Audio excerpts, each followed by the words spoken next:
Hello guys, I welcome you to all to my YouTube channel steno की तैयारी। कैसे हो आप सब लोग? उम्मीद है आप सबकी तैयारी बहुत अच्छी चल रही होगी स्टेनो 26 एग्ज़ाम के लिए, जो कि आपका जुलाई 26 में होने के बहुत ज़्यादा चांसेस हैं। अगस्त तक शायद नहीं जाएगा एग्ज़ाम, या आपका जुलाई में ही होगा। जैसे कि आप सब लोगों ने नोटिफिकेशन पढ़ ली होगी, आप सब लोग जानते होंगे कि अब रीजनिंग 30 मिनट्स के अंदर आपको करनी होगी। ना कि सिर्फ रीजनिंग, जीके और इंग्लिश के लिए भी आपको सेक्शनल टाइमिंग ही मिलेगी। और सबकी इतनी इंपॉर्टेंट नहीं है, क्योंकि जीके के लिए 30 मिनट्स काफ़ी इनफ है और इंग्लिश के लिए भी 60 मिनट मोर देन इनफ है। लेकिन मेन जो खेल आता है वो है रीजनिंग का। जैसा कि आप देख रहे होंगे कि अब रीजनिंग एक नॉलेज नहीं, रिफ्लेक्स का खेल बन चुका है। क्योंकि अगर इसमें हम थोड़ी सी मैथ करें तो हमें पता चलता है कि अब हमें 30 मिनट के अंदर 50 क्वेश्चन करने होंगे। 30 मिनट में 50 क्वेश्चन। पहले क्या था कि हम रीजनिंग को 45 से 50 मिनट देते थे, पर अब क्या होगा, अब जैसे ही आपकी स्क्रीन पर 30 मिनट्स पूरे होंगे, आपका रीजनिंग का सेक्शन बंद हो जाएगा।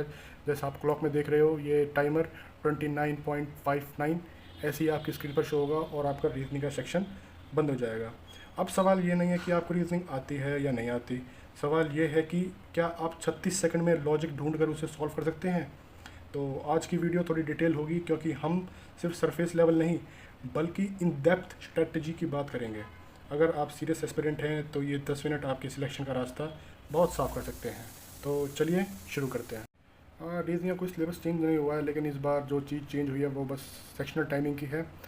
तो इसको हमें अच्छे से करने के लिए हमने अपनी स्ट्रेटजी को 3 पार्ट में डिवाइड किया है। पहला है स्प्रिंट, दूसरा है कोर और तीसरा है क्वेश्चन। तो मैं आपको समझाता हूँ स्प्रिंट का मतलब क्या है।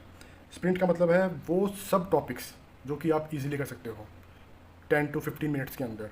तो सबसे पहले आपको वो क्वेश्चंस करने होंगे। सेकंड हमारा आता है कोर। कोर वो होता है कि जिसमें आप मास्टर हैं, आपको टॉपिक आते हैं, आप अच्छे से कर सकते हो, लेकिन आपको थोड़ा टाइम लगता है। तो आप अगले क्वेश्चन जो करेंगे वो करेंगे आप कोर के क्वेश्चन, जो कि आपका टारगेट रहेगा कि आपको करने हैं 30 से 40 सेकेंड्स के अंदर। और जो थर्ड हमारा है वो है क्वेश्चन सेक्शन। इसके अंदर आती है पजल्स, सीरीज़, जो कि बड़े बड़े क्वेश्चन होते हैं। वो अगर आपकी स्पीड अच्छी है, आपके पास टाइम बचता है तो जवाब करिए, वरना आप इसको स्किप करिए। तो चलिए हम स्टार्ट करते हैं स्प्रिंट जोन से। स्प्रिंट जोन में कौन कौन से टॉपिक आते हैं? स्प्रिंट जोन में आते हैं mirror, water images, embedded figures, paper cutting, syllogism, Venn diagram. अब ये सब क्यों आते हैं? क्योंकि ये क्वेश्चंस वो होते हैं, या तो ये एलिमिनेशन से हो जाते हैं, या फिर ये विजुअल देखने से ही क्वेश्चन हो जाते हैं। ये जैसे कई बार आपने देखा होगा मिरर क्वेश्चन देखते ही बन जाता है, वाटर इमेजेस क्वेश्चन देखते ही बन जाता है। इसमें आपको कॉपी पेन उठाने की भी ज़रूरत नहीं है। साइलोजियम में आपको थोड़ा बहुत पेन का यूज़ करना पड़ता है, वेन डायग्राम में यूज़ करना पड़ता है, लेकिन कुछ कुछ क्वेश्चन ऐसे होते हैं इसमें कि जिसमें आपको उनका भी यूज़ नहीं करना, तो आपको देख के पता चल जाता है। तो ये वो टॉपिक्स होते हैं जो कि बहुत ही आसान होते हैं। तो सबसे पहले हमें इन ही टॉपिक्स को करना चाहिए पेपर के अंदर, या फिर हम मॉक अटैम्प्ट कर रहे हैं उसी के अंदर। तो ये वो टॉपिक्स हैं जो हमें मोटिवेट करेंगे और हमें हमारे अंदर कॉन्फिडेंस लेकर आएंगे कि हाँ ठीक है, अब हमें पेपर आता है, हम आगे बढ़ सकते हैं। जो अगला पार्ट होता है वो था हमारे कोर पिलर्स। कोर पिलर्स जैसे बच्चे की तैयारी करते हैं वो होता है coding, decoding, blood relation, directions होती हैं। तो इन सब में हम प्रैक्टिस करते हैं। अब इनमें जो हमें क्वेश्चन करने हैं उनका टारगेट हमारा होना चाहिए 30 से 40 मिनट का। जैसे कि कोडिंग डिकोडिंग, इसमें डबल लॉजिक लगता है। कई बार हमने देखा डबल लॉजिक लगता है कि आगे भी एक लॉजिक लग रहा है और पीछे भी एक अलग लॉजिक लग रहा है। जैसे सीरीज़ चल रही है तो उस सीरीज़ के अंदर कई बार एक स्क्वायर होता है, फिर दूसरा रूट होता है, कई बार या फिर पहले -2 होता है, फिर +1 होता है, ऐसे सीरीज़ चलती है। तो इसमें डबल लॉजिक लगते हैं, क्वेश्चन ईजी होते हैं, बस टाइम ज़्यादा लग जाता है। तो ऐसे ही दूसरा होता है ब्लड रिलेशन। ब्लड रिलेशन सबको आते हैं, मतलब जो भी मैं मान के चलता हूँ कि जो भी बच्चा एसएससी का पेपर देने जा रहा है और वो ब्लड रिलेशन नहीं करके जाएगा, ऐसा नहीं हो सकता, क्योंकि ब्लड रिलेशन रीजनिंग का एक कोर है। तो मैं मान के चलता हूँ कि ब्लड रिलेशन तो शायद सबको ही आते होंगे, लेकिन इसमें क्या होता है कई बार क्वेश्चंस बड़े आ जाते हैं, तो हम उन्हें कई बार लगते हैं कि नहीं ये क्वेश्चन तो हमने बहुत प्रैक्टिस करी है, इसको छोड़ेंगे नहीं हम। लेकिन ऐसा नहीं है। अगर ब्लड रिलेशन का क्वेश्चन एक सेंटेंस के अंदर है, एक सीक्वेंस के अंदर है, एक ही साथ है, तो आप इसको अटैम्प्ट कर सकते हैं। तो ये वो चीज़ है जो आप 30 से 40 सेकेंड्स के बीच में कर सकते हैं। थर्ड चीज़ एक और आती है इसमें, डायरेक्शंस क्वेश्चन। जैसे आपने देखा होगा कि इसमें आते हैं कि नॉर्थ में, साउथ में, वेस्ट में डायरेक्शन दी होती है आपको, फिर वो डायग्राम बना के करना होता है। तो ये क्वेश्चंस वो होते हैं जो हाँ हो जाते हैं, लेकिन इसकी स्टेटमेंट बड़ी होती है, तो हमें पूरे पूरे क्वेश्चन पढ़ने पड़ते हैं, सब कुछ हमें देखना पड़ता है, तो इसमें टाइम लगता है। लेकिन ये क्वेश्चन भी ईजी होते हैं, तो आप इनको सेकंड अटैम्प्ट में करने की ट्राई करें। फर्स्ट अटैम्प्ट करेंगे तो आपका टाइम ज़्यादा होगा, और जैसे जैसे आपका टाइम ज़्यादा होता रहेगा, आप पे प्रेशर बनता रहेगा कि नहीं यार मेरा तो पेपर छूट जाएगा। तो इन क्वेश्चंस को आप सेकंड में अटैम्प्ट कर सकते हैं। और इसमें क्वेश्चंस भी आते हैं जैसे पाइथागोरस ट्रिपलेट वाले, आपने देखा होगा, जैसे 2, जैसे 2 हो गया, 4 हो गया, 8 हो गया, तो ये क्वेश्चंस भी कई बार आते हैं। तो इसके लिए आपको क्या होना चाहिए, आपको क्यूब रूट्स बहुत अच्छे से आने चाहिए। ये बहुत बार देखा गया कि एसएससी का फेवरेट ट्रिपलेट होता है क्यूब रूट। अगर आपको क्यूब रूट आते हैं तो आप इन क्वेश्चन को बहुत ही सेकंड के अंदर कर सकते हैं, और आपको नहीं आते तो आप इन क्वेश्चन में उलझ सकते हैं काफ़ी देर तक के लिए, जिससे कि आपका ना आंसर आएगा और आपका टाइम भी बहुत वेस्ट हो जाएगा। थर्ड चीज़ जो है क्वेश्चंस, जो मैंने आपको कहा था कि ये वो चीज़ है जिससे आपको क्वेश्चंस रखना रहना है, इनको हम टाइम मीटर्स भी कहते हैं। तो इसमें से सबसे जो पहली चीज़ आती है वो है नंबर सीरीज़। नंबर सीरीज़ कई बार तो देखते ही बन जाती है, कई बार इसमें कुछ ऐसी चीज़ें होती हैं जो बन ही नहीं पाती हैं, तो हम उसमें लगे रहते हैं लगे रहते हैं लगे रहते हैं, और वो चीज़ होती नहीं है। ऐसे ही कुछ मैथमेटिकल ऑपरेशंस आते हैं कि जैसे मान लो डिवाइड बाय 2, मल्टीप्लाई बाय 2, इसको चेंज कर दो, साइन को चेंज कर दो, इसको चेंज को हटा दो, इसकी जगह ये कर दो, फिर आगे क्वेश्चन मार्क होता है। तो ये ऑपरेशंस होते हैं, कई बार ये थोड़े माइंड को ट्रिक करते हैं। ये होते सिंपल है, लेकिन कई बार माइंड को ऐसे कर देते हैं कि हम उसमें लग जाते हैं, और अगर कुछ भी एरर आ रहा है जैसे 1 मिनट का, 2 मिनट का, मतलब 1-2 नंबर का भी ऊपर नीचे आता है, तो हम पूरा क्वेश्चन दोबारा करते हैं फिर, और इसमें हम पता नहीं चलता। लेकिन इसके अंदर हमारे 1 से 2 मिनट बहुत आसानी से जाते हैं। मैं आपको फैक्ट बताता हूँ कि मैथ करते हुए अगर आप प्लस माइनस मल्टीप्लाई करते हैं तो आपको 1 मिनट जाने का अंदाज़ा ही नहीं होगा। तो ये मैं आपको गाइड करूँगा कि आप जो भी क्वेश्चन मैथमेटिक्स रिलेटेड है, इन क्वेश्चंस को अगर आप इजी हैं, वैल्यू छोटी है, छोटी सी इक्वेशन है, तो पहले आप सॉल्व कर सकते हैं। लेकिन अगर इक्वेशन थोड़ी सी बड़ी है तो मैं आपको सजेस्ट करूँगा कि आप देखिए और तुरंत स्किप करिए उस क्वेश्चन को, तुरंत की तुरंत स्किप करिए। ऐसी सीटिंग अरेंजमेंट होती है, सीटिंग अरेंजमेंट कई बार छोटी आती है, कई बार क्या होता है कि स्टेटमेंट बहुत छोटी सी होती है लेकिन वो उलझी हुई होती है, तो एक बार नहीं बनती है। हमें लगता है कि चलो 2 लाइन क्वेश्चन है, इसको करते हैं, लेकिन फिर करते करते करते वो बन ही नहीं पाता है। क्यों? क्योंकि वो स्टेटमेंट में कई बार ऐसे दिखाता है कि कुछ लोग बाहर करके बैठे हैं, कुछ लोग अपना मुंह अंदर करके बैठे हैं, कुछ लोग साउथ में बैठे हैं, कुछ लोग नॉर्थ में करके बैठे हैं। अगर दोनों चीज़ आ रही है कि क्वेश्चन के अंदर कि नॉर्थ भी साउथ भी, और कुछ लोग इनवर्ड देख रहे हैं, कुछ लोग आउटवर्ड देख रहे हैं, तो उस क्वेश्चन को आप, मैं कहता हूँ कि अगर आपके पास टाइम बचे तो ही करना, क्योंकि ये वो क्वेश्चन होते हैं जो आपके टाइम मीटर्स होते हैं। ये क्वेश्चन सॉल्व के लिए नहीं होते, ये बस और बस आपका टाइम कम करने के लिए ही होते हैं। अगले क्वेश्चन आते हैं मिसिंग नंबर्स मैट्रिक्स। इसमें आपने देखा होगा बॉक्स होगा, उसमें 2 नंबर साथ में, उसमें एक बॉक्स खाली होगा और पूछा जाएगा इसमें क्या आ सकता है। तो ये क्वेश्चन कई बार देख से बन जाते हैं। इन क्वेश्चंस में ज़्यादा देखा गया है कि इनमें या तो स्क्वायर या तो क्यूब, इनका बहुत ज़्यादा यूज़ होता है, और मल्टीप्लिकेशन भी होती है कई बार, और एडिशन भी होता है। जो एडिशनल क्वेश्चन होते हैं वो आपको दिख जाते हैं, तो अगर वैसे क्वेश्चन होते हैं तो वो सिंपल होते हैं, तो आप उनको पहले कर सकते हैं। वरना मैं भी कहूँगा कि इन क्वेश्चंस को आप थोड़ा टाइम दीजिए। जैसे कि मैंने लिखा हुआ है, if the logic doesn't click in 15 second mark for review and move on instantly. तो ये मैंने इसलिए लिखा है क्योंकि ये वो सारे टॉपिक्स हैं कि जिसमें आपको क्वेश्चन कई बार देखते ही बन जाते हैं, कई बार आप करते रह जाते हैं, वो बनते नहीं है। और इनमें सबसे बड़े जो क्वेश्चन है वो है मैथमेटिकल ऑपरेशंस के।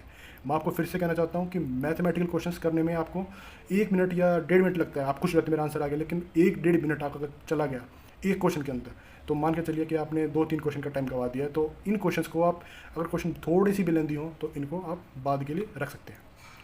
तो इसके लिए हमने एक स्ट्रेटजी बनाई है, वो है 27-3 की। हमने 30 मिनट को 3 पार्ट में डिवाइड कर दिया है कि 20 मिनट हम देंगे उन क्वेश्चंस को जो कि ईजी हैं। अब मान के चलिए कि 50 क्वेश्चन थे, तो 50 के 50 तो हार्ड नहीं होंगे। एसएससी को पता है बात, एसएससी आपके माइंड को ट्रिक करता है। वो कुछ क्वेश्चन टफ बनाता है और कुछ क्वेश्चन सुपर ईजी बनाता है, लेकिन वो सुपर इजी क्वेश्चन कई बार स्टार्टिंग में होते हैं, कई बार बीच में होते हैं, कई बार एंड में होते हैं। तो हमें क्या करना है, हमें बिजली की रफ्तार से इस पर क्वेश्चन सॉल्व करने हैं। हमें पहले उन 50 क्वेश्चन में से वो क्वेश्चन ढूंढने हैं जो हमें आते हैं और जो देखते ही बन रहे हैं। हमें रुकना नहीं है, हमें क्वेश्चन करते जाना है जब तक हम 50 तक नहीं पहुँच जाते। तो इसके लिए हमने 20 मिनट अलॉट करें, क्योंकि हमारा मानना है कि इसके अंदर ऐसे 30 से 35 या 40 तक भी ऐसे क्वेश्चन हो सकते हैं जो कि बहुत ही ईजी लेवल के होंगे।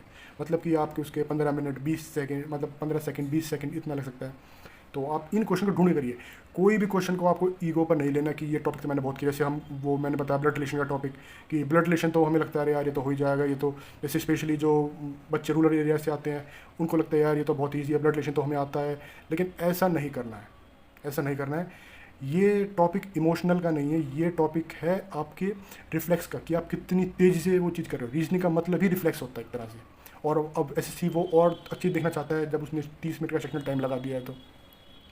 तो पहले 20 मिनट में हम ट्राई करेंगे कि जो भी इजी क्वेश्चन है, जो भी हमारे एक व्यू में देखती हो रहे हैं, तो उनको हम करेंगे। फिर अगले 7 मिनट हम उन क्वेश्चंस को देंगे जो क्वेश्चन हमें लगता है कि हाँ हमें आते हैं, क्वेश्चन हो जाएंगे, हमें बस 5 से 10 सेकंड और चाहिए। तो अगले 7 मिनट हम उन क्वेश्चंस को देंगे कि जो कि हमारे हो सकते हैं। फिर लास्ट के 3 मिनट ये वो क्वेश्चंस हैं जो हमने बिल्कुल स्किप कर दिए हैं फर्स्ट पार्ट से भी और सेकंड पार्ट से भी, कि ये क्वेश्चन में टाइम लगने वाला है। और अगर आप इन क्वेश्चन को स्किप कर ही देते हैं, ऐसे क्वेश्चन आपको बताता हूँ मुश्किल से मुश्किल 3 या 4 ही होंगे, 3 या 4 ही होंगे। और अगर ऐसे क्वेश्चंस बहुत ज़्यादा आपकी शिफ्ट के अंदर, तो आप रिलैक्स रहिए, आपकी शिफ्ट टफ होने वाली है फिर। क्योंकि जो टफ होगा वो सिर्फ आपके लिए नहीं होगा, वो सबके लिए ही टफ होगा। कोई भी ऐसा बच्चा नहीं होता कि नहीं उसको तो पूरी की पूरी रीजनिंग आती है, ऐसा कोई भी नहीं है, और ना ही ऐसा प्रैक्टिकली पॉसिबल है। हर किसी को 1 या 2, 3, 4 क्वेश्चन टफ लगते ही हैं, और वो जनरली टफ होते भी हैं, और एसएससी उनको डालता भी है। तो ये आपके ऊपर है कि आपको उन 2-4 क्वेश्चन के पीछे पूरा टाइम बेकार करना है या फिर और सारे क्वेश्चन करने हैं। ये तो हमारी स्ट्रेटजी थी कि हमें किस तरीके से पेपर करना है। अब हमारी एक स्ट्रेटजी आती है कि हमें तैयारी कैसे करनी है इस चीज़ की। पहले तैयारी करनी है हमें जो भी रैंक्स है ए से जेड तक अल्फ़ाबेटिकल, इनकी रिवर्स और स्टार्टिंग से ये हमारे टिप्स पे होना चाहिए न्यूमेरिक्स के साथ। जैसे A1 पे आता है, E5 पे आता है, O15 पे आता है, Z26 पे आता है। तो ये हमें सीक्वेंस में भी और रिवर्स में भी याद होनी चाहिए। प्लस हमें इनके, अगर हमारे पास टाइम होगा तो उनके पेयर्स भी याद करने चाहिए। जैसे ए का अपोजिट जेड है, बी का अपोजिट वाई है, सी का अपोजिट एक्स है। तो इस तरीके से अगर हम याद करेंगे तो हमें पेपर के अंदर बहुत ही कम टाइम लगेगा, खासकर उन क्वेश्चंस के अंदर जो कि हमारे 40 मिनट्स में, 30 सेकंड्स में या 40 सेकंड्स में हो रहे हैं। वो क्वेश्चन हमारे 20 से 25 सेकंड्स के अंदर हो जाएंगे अगर ये चीज़ भी याद होंगी। तो ट्राई करिए दिमाग में ही मैथ करने की। उसके लिए क्या करना होगा आपको, स्क्वायर्स कम से कम भी, यहाँ मैं 30 लिखा है लेकिन आपको स्क्वायर्स कम से कम भी 50 तक तो आने ही चाहिए। स्क्वायर्स आपको 50 तक याद होने चाहिए। ऐसे क्यूब है, क्यूब आपको 20 लिखा है मिनिमम, लेकिन ये आपको 30 तक याद होंगे तो बहुत अच्छी बात है। बोर्ड मास शॉर्टकट्स आपको याद होने चाहिए। और जैसे बोर्ड मास का सबसे ज़्यादा यूज़ उन्हीं क्वेश्चन में होता है, मैथमेटिकल ऑपरेशंस के अंदर यूज़ होता है। तो आपको बोर्ड मास से पता होना चाहिए। इसमें सबसे ज़्यादा गलती हम करते हैं जल्दबाजी के अंदर, हम डिवाइड करना, ब्रैकेट करना भूल जाते हैं। सबसे ज़्यादा दिक्कत होती है इसमें, ब्रैकेट खोलना कई बार भूल जाते हैं। ये मैंने बहुत देखा है कि हम ब्रैकेट कई बार ओपन नहीं करते हैं और सीधा डिवाइड मल्टीप्लाई और कर देते हैं। क्योंकि अगर ब्रैकेट के बाहर कोई टर्म माइनस के अंदर है तो ब्रैकेट खुलेगा तो वो टर्म प्लस में होगी। तो कई बार हम इसी का ध्यान नहीं देते कि ब्रैकेट ही तो है, चलो खोल देते हैं। नहीं, हमें वो चीज़ एलिमिनेट करनी है, और ये चीज़ प्रैक्टिस से ही पूरी की जा सकती है। तो अगली चीज़ है हमें डेली क्या करना चाहिए। तो हमें मॉर्निंग के अंदर कैलकुलेशन करनी चाहिए। जैसे कि कैलकुलेशंस, छोटी छोटी कैलकुलेशंस आप कर सकते हैं अपनी स्पीड बढ़ाने के लिए। आप स्क्वायर्स याद कर सकते हैं, आप क्यूब रूट याद कर सकते हैं, आप ये सब कर सकते हैं मैथ, थोड़ी बहुत मैथ से टच में रहने के लिए।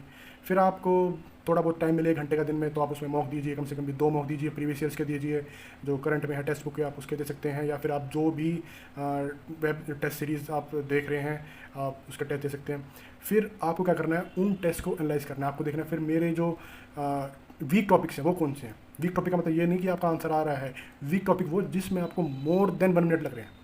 जिस भी टॉपिक के अंदर आपका आंसर भी भले ही आ रहा है, लेकिन अगर आपको उसके अंदर 1 मिनट से ज़्यादा लग रहा है तो वो टॉपिक आपके वीक टॉपिक्स हैं, तो आप उन पे काम कीजिए। तो अगर आप ये सब करते हैं तो उम्मीद है कि शायद आपका रीजनिंग का पेपर बहुत अच्छा चला जाएगा। तो कुछ चीज़ मैंने बनाई है कि हमें किस तरीके से प्रैक्टिस करनी चाहिए। तो पहला है मॉक एनालिसिस। आपको मॉक लगातार लगाना, क्योंकि रीजनिंग करने का एकमात्र तरीका मॉक ही है। आप इसको एनालाइज भी मॉक के थ्रू कर सकते हैं। आपकी प्रैक्टिस कितनी अच्छी है वो भी आप बस मॉक के थ्रू ही चेक कर सकते हैं। तो आपको मॉक ज़रूर देने, और मैं कहूँ आपको दिन के कम से कम भी 2 मॉक देने हैं। आप पॉसिबल हो तो आप दिन की 2 मॉक ज़रूर दीजिए, इससे आपकी प्रैक्टिस बहुत अच्छी होगी। और टारगेट करिए कि आप एक क्वेश्चन में जो टफ लेवल का, उसको 45 सेकंड के अंदर सॉल्व करें, या फिर उसको 45 सेकंड से ज़्यादा ना दें, क्योंकि ये आपको मेंटली रेडी करेगा। ये आपके अंदर मेंटली एक क्लॉक सेट कर देगा कि हाँ मेरे को 45 सेकंड से ज़्यादा किसी भी क्वेश्चन पे नहीं रुकना है, चाहे वो टफ हो ईजी हो। तो आप इस तरीके से अगर चीज़ करेंगे तो ये आपको काफ़ी हेल्प करेगा फ्यूचर के अंदर। जो TCS के पुराने क्वेश्चन हैं, हाँ भले ही एग्जाम वेंडर चेंज हो चुका है, लेकिन जो TCS क्वेश्चन बनाता था वो आज भी वैलिड हैं, क्योंकि जो टॉपिक्स होते हैं वो कभी चेंज नहीं होते हैं। और SSC से जो पेपर थे वो TCS लेता था। तो TCS के काफ़ी सारे क्वेश्चन हैं, आप उनको सॉल्व करिए। जो स्पेशली कुछ पिछले साल में आए हैं, 22 से 25 तक में आए हैं, या फिर इवन एडुकेटी कुछ क्वेश्चन आए हैं आप उनकी सॉल्व कर सकते हैं। किसी और एग्जाम में कुछ क्वेश्चन आए हैं आप उनको सॉल्व कर सकते हैं। इवन आप सीजीएल की रीजनिंग सॉल्व कर सकते हैं। ऐसा कुछ नहीं कि नहीं सीजीएल के पेपर नहीं देंगे, तो सीजीएल की रीजनिंग आप सॉल्व कर सकते हैं। आप CPO की रीजनिंग आप सॉल्व कर सकते हैं। आप सिलेक्शन पोस्ट की रीजनिंग आप सॉल्व कर सकते हैं, ताकि आपके पास नंबर ऑफ मार्क्स ज़्यादा अवेलेबल रहें। तीसरी चीज़ आपको शॉर्ट हैंड ज़रूर करनी है डेली। शॉर्ट हैंड करने का फ़ायदा ये होगा कि आपका थोड़ा माइंड भी डाइवर्ट रहेगा और आपकी शॉर्ट हैंड की तैयारी भी साथ साथ चलती रहेगी। कम से कम भी 1 घंटा शॉर्ट हैंड तो आप डेली करिए, क्योंकि इससे आपका माइंड शॉर्ट हैंड में लगा रहेगा और आपको स्टॉक्स भूलेंगे नहीं, क्योंकि एट द एंड हम हैं तो स्टेनोग्राफर्स, और स्टेनोग्राफर्स के लिए शॉर्ट हैंड बहुत ज़रूरी होती है। लास्ट में है कि हमें जो हमारे ईजी टॉपिक्स है, जो हमें नहीं आता उसमें गलती चल जाएगी, लेकिन जो हमें आता है उसमें गलती नहीं करनी है हमको। ये हमारा मेन मोटिव होना चाहिए कि जो हमें नहीं आता ना, उसमें मान लो हमारे 2 क्वेश्चन गलत हो गए, कोई दिक्कत नहीं है, तुक्का मारते गलत हो गए, लेकिन जो हमें आता है अगर उसमें हम गलती कर रहे हैं तो फिर गलती हमारी है। तो हमें इन चीज़ को ठीक करना है। तो चलिए इसी के साथ वीडियो ख़त्म करते हैं। अगर आपको इस वीडियो से कुछ भी अच्छी इन्फॉर्मेशन मिले या फिर आपको लगे कि वीडियो शेयर करनी चाहिए, तो प्लीज़ इस वीडियो को शेयर करिए और मुझे लाइक करिए, सब्सक्राइब करिए, ताकि मुझे भी थोड़ी मोटिवेशन मिले। और वीडियो लेट इसलिए आती है क्योंकि मुझे भी ऑफिस से आके वीडियो बनानी पड़ती है, रिसर्च करनी पड़ती है थोड़ी बहुत। ऑफिस में मैं ये काम नहीं कर सकता, लेकिन मैं चाहता हूँ कि जिस तरह मैंने सिलेक्शन लिया आप सब भी सिलेक्शन लें और अपने अपने परिवार का सहारा बने। इसलिए मैंने ये छोटा सा चैनल स्टार्ट किया है। मैं कोई प्रोफेशनल वीडियोग्राफर नहीं हूँ, ना ही मेरे पास कोई ऐसी इक्विपमेंट है, इसलिए वीडियो क्वालिटी भी शायद उस लेवल की नहीं है, ना ही एडिटिंग उस लेवल की है। जितना मैं जानता हूँ, जिस तरीके से मैंने अचीव किया है, उसको मैं बस पावर पॉइंट बना के या फिर स्लाइड्स बना के आपको दिखाने की ट्राई करता हूँ कि आप किस तरीके से अपने गोल तक पहुँच सकते हैं। तो thank you and subscribe to me. तो मिलते हैं अगली वीडियो में। अगली वीडियो में लेके आऊँगा जनरल स्टडीज़ की, वो वीडियो आपको कल रात तक मिलेगी। तो उसकी थोड़ा इन डेप्थ रिसर्च करनी पड़ेगी टॉपिक्स के लेकर मेरे को, क्योंकि मेरे को देखना पड़ेगा कि अब TCS, जब मैंने पेपर दिया TCS था, तो अब एडुकेटी किस तरह क्वेश्चन पूछता है, कैसे आपको पढ़ना चाहिए। वैसे रीजनिंग जो जनरल स्टडीज़ वो चेंज नहीं होती, क्योंकि GK हमेशा ही पहाड़ होता है। तो उसी जितना खोदते जाएंगे उतना ही गहरी मिलती जाएगी वो, लेकिन फिर भी I will try to summarise in short. तो मिलते हैं कल, जुड़े रहिए हमारे साथ। थैंक यू, जय हिंद।